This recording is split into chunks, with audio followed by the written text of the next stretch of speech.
let me show you how to add a starter knot to the piece of thread that you're going to be stitching with. So I've got 6 strands of floss here, but the same would apply if you had, say, 2 strands or 3.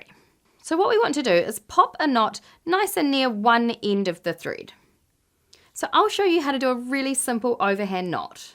Hold the thread quite close to one end and then grab the tail and cross it over the main section. So you can kind of work with how much thread you need, but see how there I've got the tail and that's crossing over the main section. Now what I want to do is tuck that tail in around behind and then bring it through the loop to the front. I'm going to tighten that up, but the key is I want my knot to land nice and close to the end. So I'm actually just going to gently push up with my thumb as I tighten it.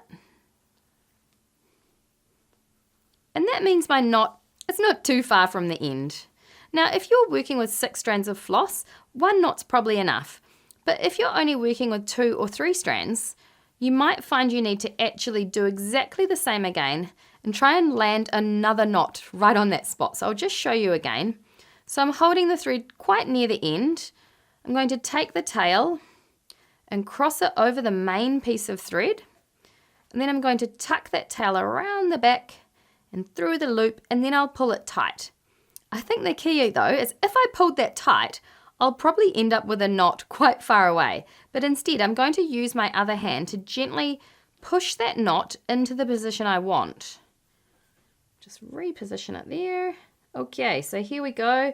I can see it's almost on the other knot. So now I'll tighten up, and now they've landed on top of each other. So that's how we add a starter knot to our piece of thread.